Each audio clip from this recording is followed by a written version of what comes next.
जय हिंद साथियों, स्वागत है आप सभी का एजुकेशन कैट 6 में। रुख करते हैं बिहार की तरफ। दोस्तों, आज बीपीएससी की तरफ से एक नई वैकेंसी का अपडेट दिया गया है। ये टीचर की ही वैकेंसी है, लेकिन ये वैकेंसी है सिमुलतला रेसिडेंशियल स्कूल के लिए। सिमुलतला रेसिडेंशियल स्कूल होता क्या है, ये आपके अंदर भी सवाल आएगा। तो देखिए, जिस तरह से पूरे देश भर के लिए सैनिक स्कूल होता है, या फिर जिस तरह से आप बिहार में अगर हम बात करें सन 2000 पहले से, जब बिहार और झारखंड एक हुआ करते थे, तो यहाँ पर नेतरहाट एक स्कूल हुआ करता था जो कि आवासीय विद्यालय था। ये भी एक आवासीय विद्यालय है, सैनिक स्कूल। नेतरहाट भी आवासीय विद्यालय है और नवोदय विद्यालय भी एक आवासीय विद्यालय है। उसी तरह केंद्रीय विद्यालय भी आवासीय विद्यालय अपना रखता है सीट। तो उसी बिहाफ पे बिहार में 2010 में नीतीश कुमार जी ने यहाँ पर एक स्कूल दिया है बिहार को, बिहार के छात्रों के लिए, जो कि एक रेसिडेंशियल स्कूल है, जो कि जमुई डिस्ट्रिक्ट में है। और आपको बता दें कि ये बिहार एजुकेशन डिपार्टमेंट की तरफ से यहाँ पर वैकेंसी अपडेट की गई है, जिस परीक्षा को बीपीएससी कंडक्ट करेगी। अब ये तो जानकारी आपको मिल गई कि बीपीएससी के माध्यम से सिमुलतला रेसिडेंशियल स्कूल का एग्जाम लिया जाएगा टीचर बनने के लिए। क्या है सिमुलतला, मैंने आपको बता दिया यहाँ पर। अब आते हैं इसके नोटिफिकेशन पर। यहाँ पर आपको इसके बारे में जानकारी मिलेगी कि कब से आप इसका फॉर्म भर सकते हैं, कितने पदों की वैकेंसी है, और एडवर्टीजमेंट में हम आपको एलिजिबिलिटी यानी कि पात्रता, परीक्षा, योग्यता और यहाँ पर सिलेबस के बारे में जानकारी भी आपको इस वीडियो के माध्यम से देने जा रहे हैं। तो वीडियो को थोड़ा ध्यान से देखिएगा और शेयर कर दीजिएगा। तो सबसे पहले नोटिफिकेशन को डाउनलोड कर लेते हैं यहाँ पे, जो कि इंपॉर्टेंट नोटिस दिया गया है। कब से फार्म भरेंगे हम लोग, तो 25 अप्रैल से आप इसका फार्म भर सकते हैं, 16 मई तक आप इसका फार्म भर सकते हैं। आपको बता दें कि एडवर्टीजमेंट संख्या 29/2024 है, इसको याद रखिएगा। माध्यमिक विद्यालय में माध्यमिक शिक्षकों के लिए वैकेंसी है, और साथ में जो है उच्च माध्यमिक यानी कि हाई स्कूल के लिए भी यहाँ पर वैकेंसी है।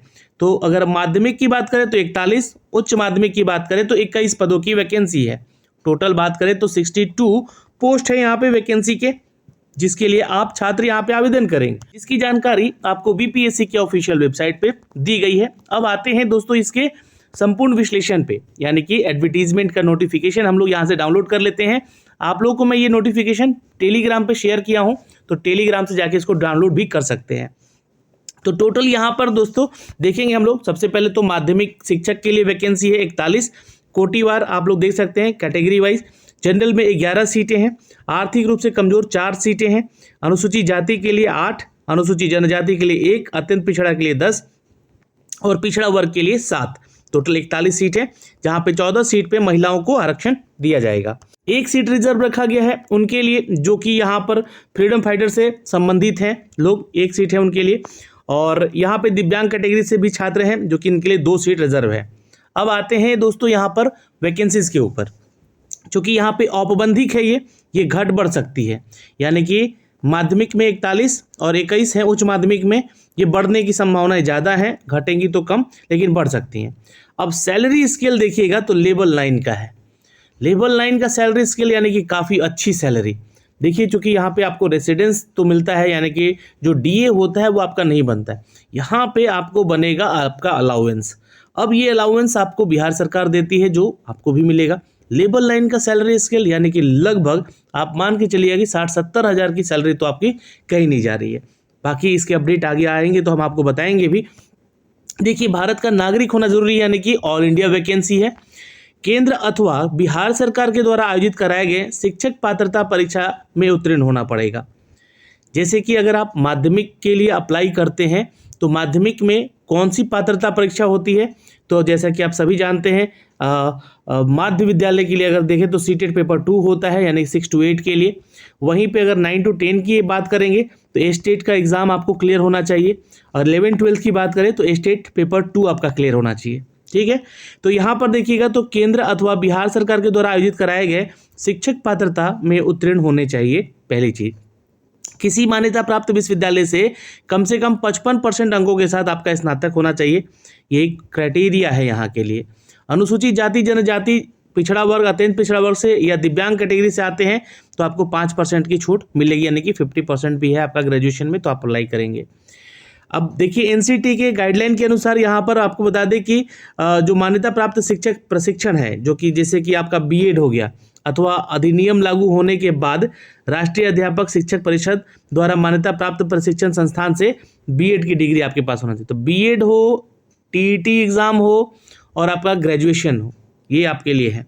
स्नातक प्रतिष्ठा यानी कि जो ऑनर्स पेपर होता है या समकक्ष योग्यताधारी अभ्यर्थी को संबंधित विषय में नियुक्ति के लिए अभिभार दिया जाएगा।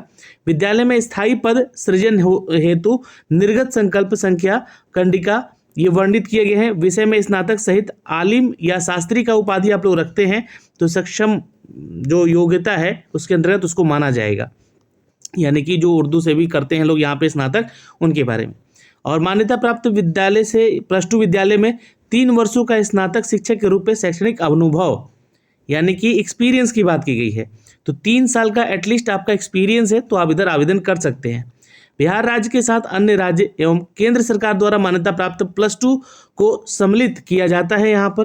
तो बिहार राज्य के साथ साथ देखिए अन्य राज्य भी, जैसे कि अन्य राज्य से भी आप आते हैं या केंद्र राज्य सरकारों के तहत जो है +2 विद्यालय को सम्मिलित किया जा रहा है यहाँ पे शैक्षणिक अनुभव के लिए। जी हाँ, उसके संबंध में अभियोजक यदि सरकारी विद्यालय में कार्य किए हैं, ऐसी स्थिति में जिला कार्यक्रम पदाधिकारी जैसे कि आपका जो डीईओ है उनके द्वारा निर्गत शैक्षणिक अनुभव प्रमाण पत्र स्वीकार किया जाएगा।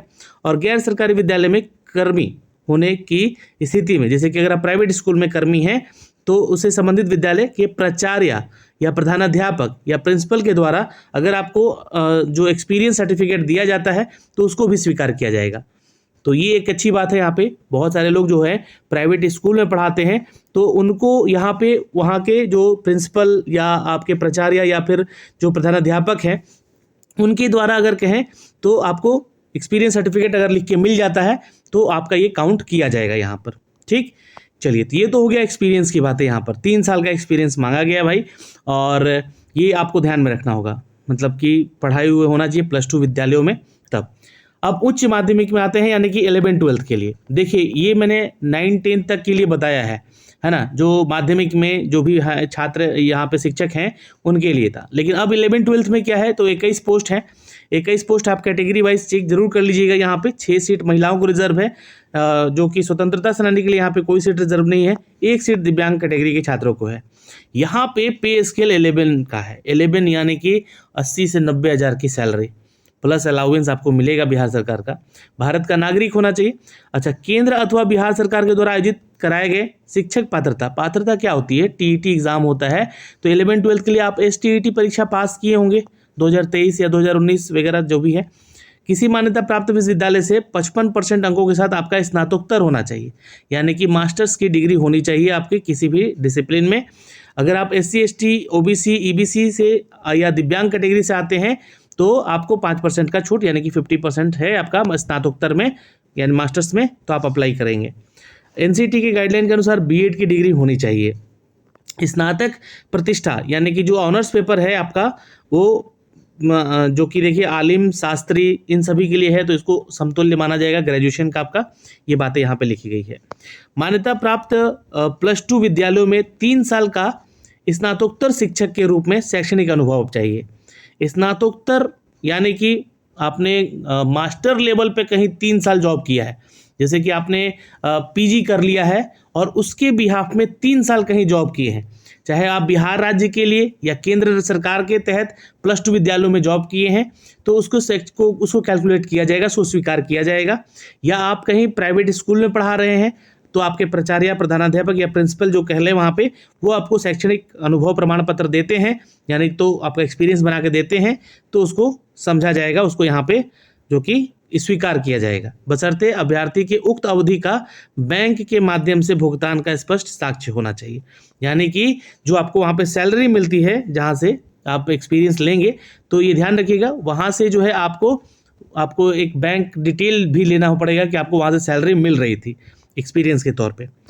न्यूनतम अर्हता जो है शिक्षक पात्रता और शिक्षक प्रशिक्षण योग्यता और अनुभव से संबंधित सभी प्रमाण पत्र ऑनलाइन आवेदन भरने की अंतिम तिथि 16 मई तक के निर्गत होने चाहिए, यानी 16 मई से पहले का होना चाहिए, बाद का नहीं होना चाहिए, ध्यान रखिए 2024, अन्यथा नहीं तो उम्मीदवारी रद्द कर दी जाएगी। अब देखिएगा यहाँ पे जो उम्र सीमा की बात कही गई है। जो जनरल कैटेगरी के छात्र हैं वो 40 साल तक आवेदन कर सकते हैं।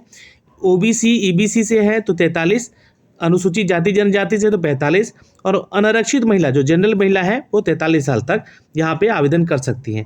अनुबंध नियोजन के फलस्वरूप किए गए कार्य अवधि समतुल्य अवधि की छूट अधिकतम उम्र सीमा में दी जाएगी। बिल्कुल, जहाँ पे अगर आप कॉन्ट्रैक्ट के आधार पे कहीं ना कहीं जॉब किए हैं तो उसको देखते हुए यहाँ पे जो है आपको एज क्राइटेरिया में छूट मिल सकता है। ठीक है, ये ध्यान रखिएगा। तो ये तो हो गई। और यहाँ पे आपको इस एग्ज़ाम को देने के लिए देखिए ये पहला एग्ज़ाम हो रहा है, तो यहाँ पे जो है इस एग्ज़ाम को देने के लिए 5 अवसर दिए जाएंगे, यानी कि 5 अटेम्प्ट रखे गए हैं। यहाँ पे देखिएगा तो बोला गया है कि 5 अवसर अनुमान्य होंगे। अगर आप सरकारी सेवक भी हैं, कहीं कार्यरत हैं और चाहते हैं आप यहाँ पे शिक्षक बनने के लिए, आपके पास एक्सपीरियंस है कहीं ना कहीं के, तो आप जो है यहाँ पे 5 बार आपको भी अवसर मिलेगा। सामान्य प्रशासन विभाग की तरफ से जो अपडेट आ रहा है कि 10 वर्षों का छूट किसको मिलेगा, तो दिव्यांग कैटेगरी के छात्रों को मिलेगा। अच्छा, दावा करने की स्थिति में आपको सारा प्रमाण पत्र देना पड़ेगा भाई, दिव्यांगता का किस कैटेगरी से आप आते हैं और कितना है। अच्छा, यहाँ पे बता दें कि सामान्य प्रशासन विभाग की तरफ से एक अपडेट और है कि अगर आप एक सर्विसमैन हैं 3 वर्ष तक का तथा प्रतिरक्षा सेवा में बिताई गई सेवा की अवधि के योग्य समतुल्य रियायत आपको दी जाएगी। मतलब 3 साल का छूट इनको भी मिलेगा अगर ये पढ़ाना चाहते हैं तो, एक सर्विसमैन है तो। भूतपूर्व सैनिक की उम्र सीमा में छूट का दावा स्थिति में उनसे संबंधित जो प्रमाण पत्र है वो भी लिए जाएंगे। बिल्कुल। चयन की प्रक्रिया क्या होगी भाई, तो देखिए पहले आपका पीटी एग्जाम होगा, यहाँ पे 120 प्रश्नों का एग्जाम होगा, 2 घंटे की ये परीक्षा होगी। सभी प्रश्न वस्तुनिष्ठ होंगे, बहुवैकल्पिक होंगे, यानी कि 4-4 5-5 ऑप्शन वाले होंगे। 120 प्रश्न जो होंगे 4 भाग यथा 30 प्रश्न होंगे आपके जीएस से, 30 प्रश्न होंगे गणित से यानी कि मैथ से, और 30 प्रश्न होंगे आपके रीजनिंग से, और 30 प्रश्न होंगे आपके अंग्रेजी व्याकरण से। सभी प्रश्न जो होंगे प्रवेशिका स्तर पर होंगे, यानी कि जैसे कि मान लीजिए कि आप माध्यमिक यानी कि 9th-10th के लिए अप्लाई कर रहे हैं तो आपका मास्टर्स लेवल का क्वेश्चन रहेगा वहाँ पे, और आप स्नातकोत्तर वाला कर रहे हैं तो यहाँ पे जो है जो 11th-12th के लिए कर रहे हैं तो स्नातकोत्तर स्तर का जो क्वेश्चन पूछे जाएंगे।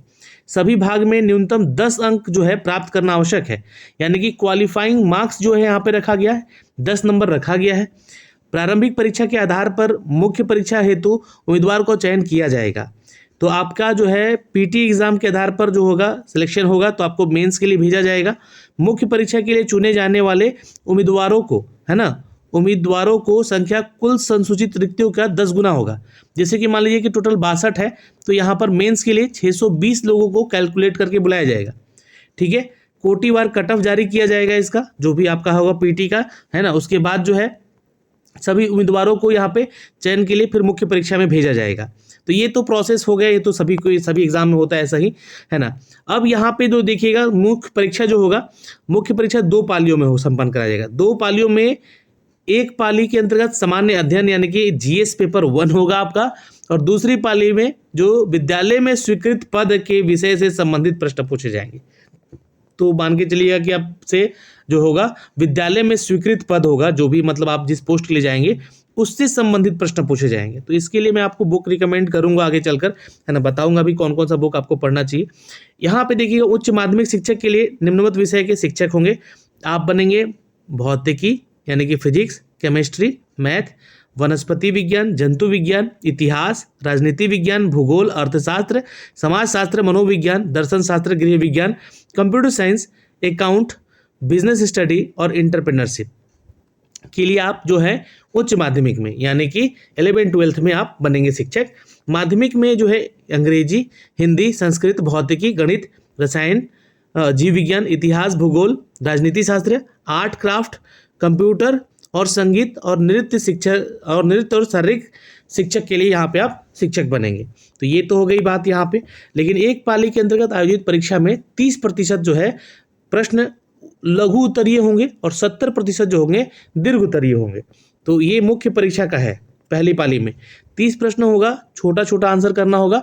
70 प्रश्न जो होगा ऐसा मान लीजिए, तो उसको जो है लंबे आंसर्स करने होंगे, मतलब कि 500 से ज़्यादा शब्दों में लिखना होगा। प्रत्येक पाली के 300 अंकों का प्रश्न होगा। एक पाली की समय अवधि 3 घंटे की होगी और सभी प्रश्न स्नातक प्रतिष्ठक स्तर पे होंगे, यानी कि ग्रेजुएट लेवल के क्वेश्चन होंगे। परंतु कठिनाई स्तर स्नातकोत्तर का होगा। जो हार्ड लेवल होगा उसका वो मास्टर्स डिग्री के आधार पे होगा क्वेश्चन उसका। तो ये तो हो गया इसका पैटर्न। इसके बाद आपका एक इंटरव्यू रखा गया है 100 अंकों का, जहाँ पे आपसे सवाल पूछे जाएंगे और रिक्तियों का 2.5 गुना लोगों को यहाँ पे, मतलब कि जब मेंस में आप इंटरव्यू में जाएंगे तो मेंस से 2.5 गुना आपका कोटिवार कट ऑफ निकाल के आपको बुलाया जाएगा इंटरव्यू के लिए। लिखित परीक्षा में सफल उम्मीदवारों को ही यहाँ पर इंटरव्यू देने के लिए बुलाया जाता है, अन्यथा वे अंतिम परीक्षा फल से बाहर जाएंगे और मेधा सूची में शामिल नहीं होंगे। तो ये हो गया। अब अनुबंध यानी कि बॉन्ड की बात हो रही है। बॉन्ड के आधार पर पूर्व में अभ्यर्थी द्वारा प्रतिवर्ष की गई संतोषजनक सेवा को देखा जाएगा। अधिकतम 5 वर्ष प्रति वर्ष की दर से 25 अंकों का अधिमान्यता भी उनको मिलेगा, यानी कि प्रेफरेंस मिलेगा आपके कार्य को लेकर। मतलब कि यहाँ पर देखिएगा आपका कार्य अच्छा रहा यहाँ पर तो 5 अंक मिलेगा प्रति वर्ष की दर से, अधिकतम 25 अंक अधिमानता होगी। यानी कि एक्सपीरियंस का जो भी बात है, कितना एक्सपीरियंस है, कितने साल का एक्सपीरियंस है, ये यहाँ पे कैलकुलेट करके दिया गया है। चीज़ों को समझिएगा। और एक्सपीरियंस के आधार पर किए गए कार्य अवधि की गणना आयोग के द्वारा प्रकाशित विज्ञापन में ऑनलाइन आवेदन की अंतिम तिथि 16/5/2024 तक ही की जाएगी। मतलब इससे पहले कितने साल का एक्सपीरियंस है और हर साल का 5 अंक आपको मिलेगा, ये जोड़ा जाएगा आपको एक्सपीरियंस इंटरव्यू के बाद। ये तो बात हो गई। अब आरक्षण की बात की गई है। आरक्षण के बारे में कौन कौन सा डॉक्यूमेंट्स आपको लगेगा, ये सारी जानकारी यहाँ पे दी गई है। मैं इसके बारे में एक डिटेल वीडियो बना दूंगा। और यहाँ पे आइएगा नीचे, और इसके लिए जो फॉर्म भरेंगे छात्र, उनसे फीस भी सबमिट किया जाएगा। देखिए यहाँ पे ये सारा चीज़ है, कौन कौन सा डॉक्यूमेंट चाहिए।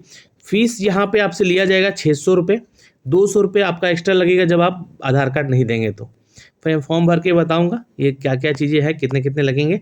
बाकी SC ST से आते हैं तो 150, और बिहार के महिला हैं तो 150 रुपये आप देकर आवेदन कर सकते हैं। अन्य राज्य से हैं तो 600 रुपये लगेगा आपका। दिव्यांग के लिए भी 150 रुपये है। तो 16 मई तक आप इसका फॉर्म भर सकते हैं। कैसे भरना इसकी डिटेल ये दिए गए हैं, मैं इसका फॉर्म भर के भी आपको अपडेट कर दूंगा। तो ये एक नई वैकेंसी का अपडेट था दोस्तों, जो कि हमने अब तक साझा किया। वीडियो थोड़ा सा लंबा जरूर हो गया होगा, लेकिन वीडियो को शेयर कर दीजिएगा। जय हिंद।